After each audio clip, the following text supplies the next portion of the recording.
Bem nos 5 minutos que eu tirei para fazer um vídeo. Piorou agora.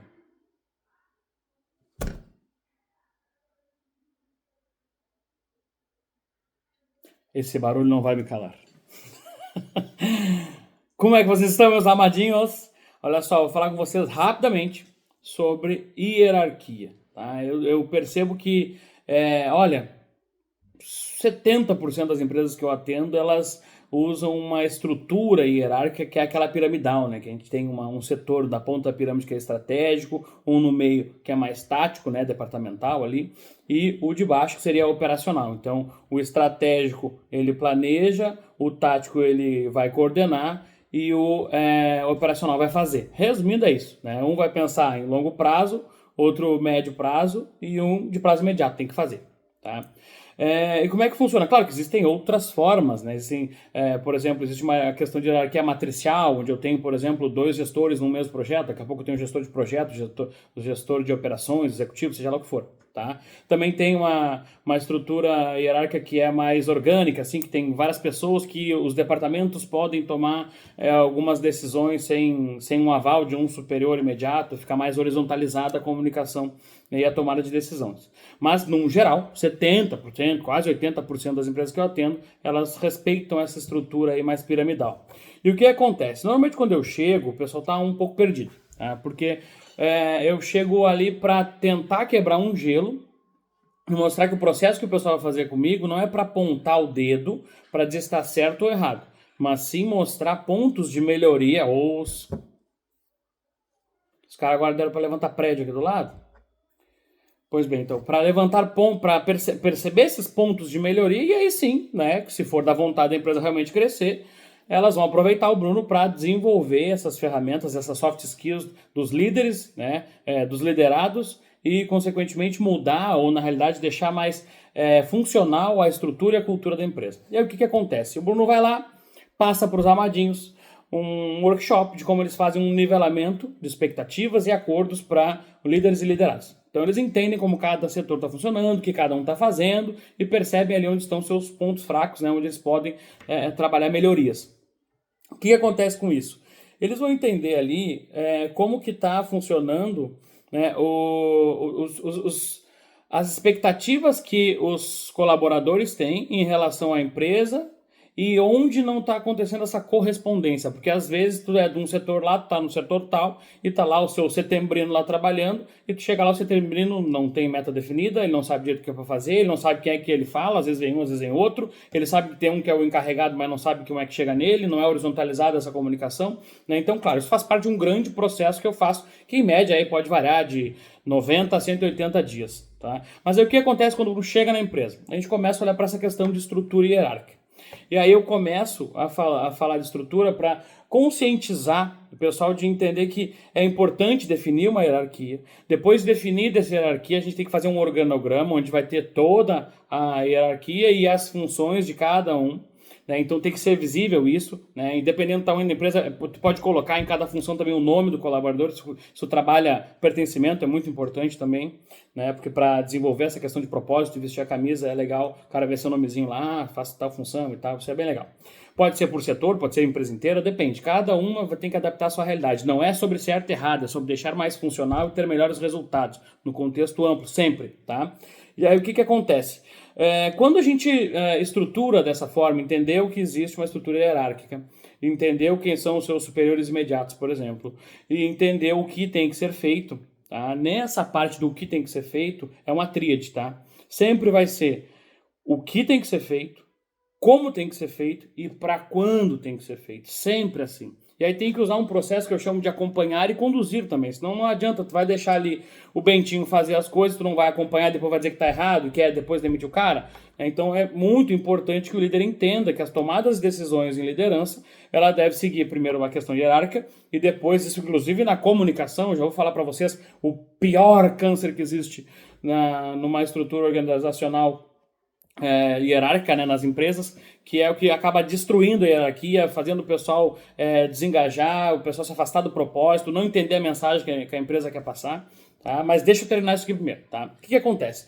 Então, depois que a gente estrutura a hierarquia, a gente definiu esse organograma, a gente definiu as funções, a gente começou a explicar isso para as pessoas, a gente tem que horizontalizar essa comunicação, esse feedback. Assim como eu, enquanto líder, vou lá e falo com o meu liderado, ele também pode se sentir à vontade, né, e ter a mesma facilidade de me acessar, conversar comigo, me dar um feedback. Porque às vezes ele pode ter uma melhoria, ele pode fazer de uma forma diferente, e aí a gente encaixa um processo, claro que passa pelo aval da qualidade da empresa, e aí daqui a pouco ele pode otimizar um processo só pela expertise que ele tem de fazer aquela função. Aí a gente integra isso e treina o resto do pessoal para fazer dessa forma.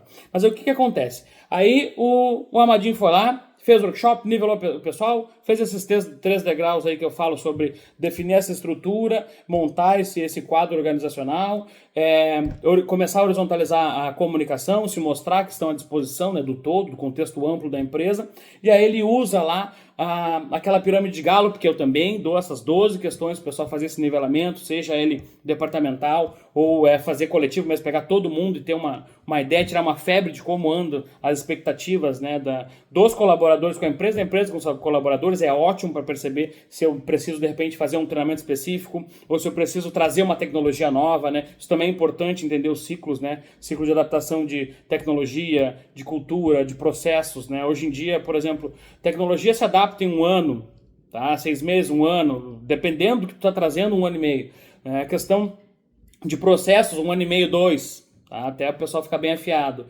Claro, depende do porte, depende de tudo que a gente está falando, né? Eu estou passando um parâmetro geral, né? Questão de cultura pode levar quase 4 a 5 anos para ser adaptado e bem o pessoal adotar aquilo e começar a viver aquilo, vivenciar essa questão de cultura. Então, quanto antes eu começo a passar por esses processos, mais rápido eu começo a organizar a minha rota, né, e fazer esse acompanhar e conduzir. Então, durante o processo eu já vou fazendo algumas podas, alguns ajustes, né, apertando alguns parafusinhos aqui e ali para otimizar o processo como um todo. Tá? Mas aí o que acontece? Então o pessoal definiu, organizou, começou a horizontalizar a comunicação, aplicou Gallup para os liderados, tá?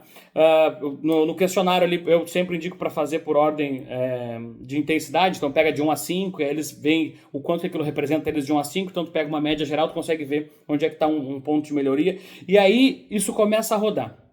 E aí o pessoal começa a render, em média o pessoal começa depois de 180, por aí, uns 180 dias, né? A pessoa já começa a imprimir um resultado melhor, né? Às vezes chega a variar 5, 10, 15, 20%, né, de melhorias. E aí o que acontece nisso? Aí vai o fulaninho lá, vai o seu Ambrósio, e em vez de procurar o Bruno para falar com o líder de tal departamento lá, ele vai lá e fala direto com o liderado do Bruno. E aí ele faz o que eu chamo de câncer na comunicação, né? Porque para que existe hierarquia? Vocês estão entendendo para que existe hierarquia? A hierarquia existe para eu ter uma ordem na comunicação, para eu conseguir fazer com que a comunicação flua dentro de um departamento, dentro de uma estrutura empresarial, de uma forma orgânica, né? De uma forma saudável. Tá? Então a hierarquia existe para que não precisa ser sempre o presidente ou um conselheiro da empresa aí cuidar do cara lá da ponta da expedição, por exemplo. Não precisa. Então existe uma ordem de profissionais que estão sendo acessados e comunicados para que a informação chegue do topo para a base dessa pirâmide. E aí o que acontece nisso, pessoal? Quando isso começa a rodar, daqui a pouco tem um fulaninho lá, o que eu estava dando exemplo, o seu Ambrósio, ele em vez de falar com o Bruno, que é o líder do setor, ou o líder da expedição, o líder do departamento, o líder da integração, do RH, seja lá o que for, em vez de falar com o líder, ele vai lá e fala direto com o liderado. Tá? Então ele é líder, e ele, em vez de falar com um outro líder, seja porque recebeu um processo abaixo da qualidade, porque tem algum erro que está repetindo e não está sendo corrigido, ele tem que fazer isso. Aí ele vai lá e fala direto com o meu liderado, por exemplo. Ele está passando por cima da minha autoridade hierárquica, e aí, claro que eu estou falando só em questão empresarial, né?